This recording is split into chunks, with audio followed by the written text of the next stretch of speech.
bête, Loulou le pouet, Mireille l'abeille. Marie la fourmi, Patouche la mouche, Belle la coccinelle, Camille Barnabé, Siméon le papillon, Carole Chloé et Léon le bourdon.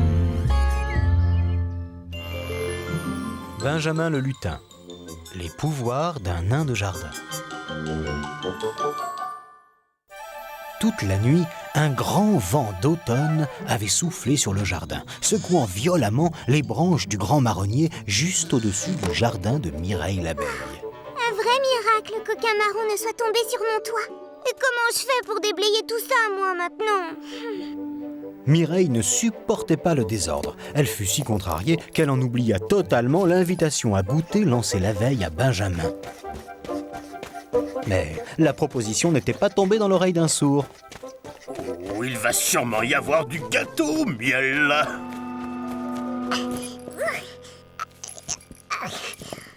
Mireille? Attends, je vais t'aider. Laisse-moi faire. Tu vas te faire mal comme ça. Benjamin? Oh, zut alors! J'avais complètement oublié notre goûter. Bon, ce sera pour une prochaine fois. Il y a plus urgent à ce que je vois. Je vais te dégager tout ça rapidement. Mais la tâche s'avéra beaucoup plus difficile que Benjamin ne l'avait imaginé. Oh, ça n'avance pas. Mais si, regarde! En 1 heure, tu as déjà réussi à en bouger 2. Tu sais, je crois qu'il va falloir employer les grands moyens. Qu'est-ce que tu peux faire de plus? Mais voyons, Mireille, et mes pouvoirs magiques, qu'est-ce que tu en fais? Tes pouvoirs? Ah, oui! Il suffira que je prononce quelques formules avant de me coucher, et demain matin, ton jardin sera aussi rangé que ta salle à manger.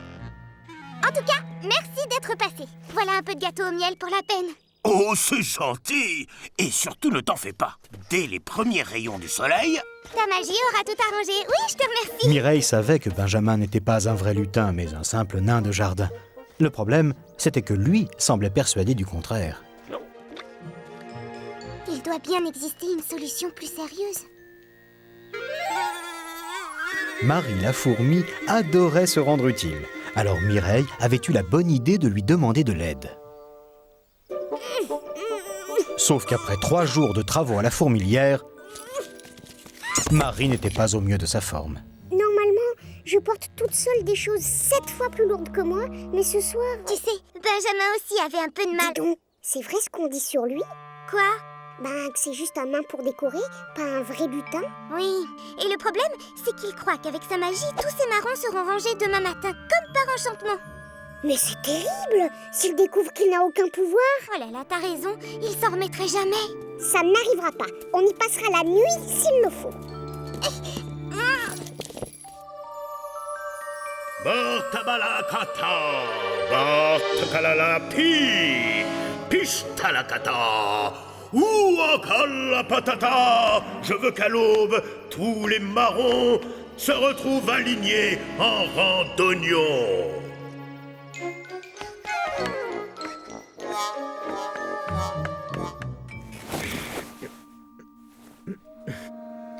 Si rien n'a bougé demain matin, tout le monde va se moquer de moi. Il vaudrait quand même mieux que je le fasse moi-même.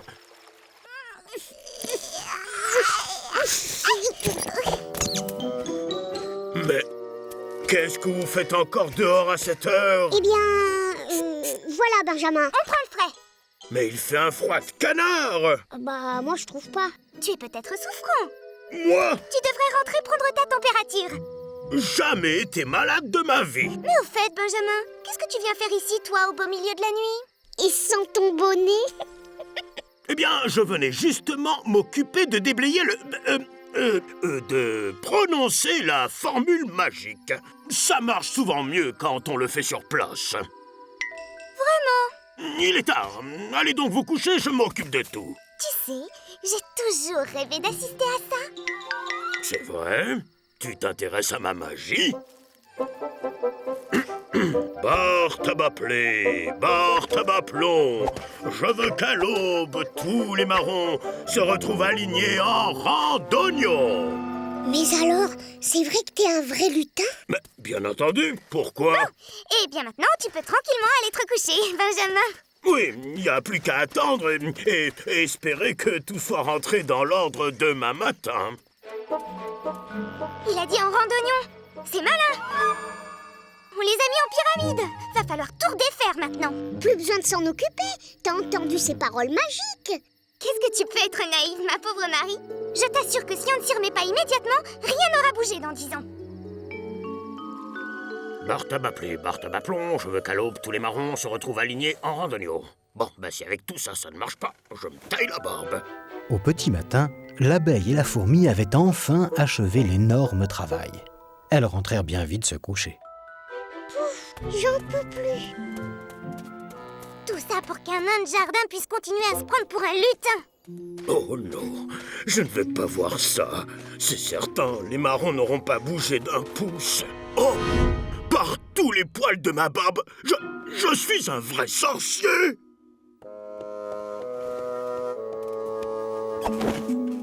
Dors bien, Mireille. Toi aussi, Marie. Mireille, Marie, venez voir. Ma magie a tout arrangé. Oh, c'est pas vrai. Allez, debout, fainéante. Regardez par vous-même. Alors? Pratique cette magie. Ah ben oui alors. La prochaine fois, je vous prouverai qu'avec mes pouvoirs, je peux entièrement vider la main. Parfois, il vaut mieux dire les choses aux gens. Oh non! C'est un peu dur sur le moment, mais ça évite les embêtements. Allongez-vous dans l'herbe et regardez vivre ces drôles de petites bêtes. Loulou le pou et Mireille l'abeille, Marie la fourmi, Patouche la mouche, Belle la coccinelle, Camille Barnabé, Siméon le papillon, Carole, Chloé et Léon le bourdon.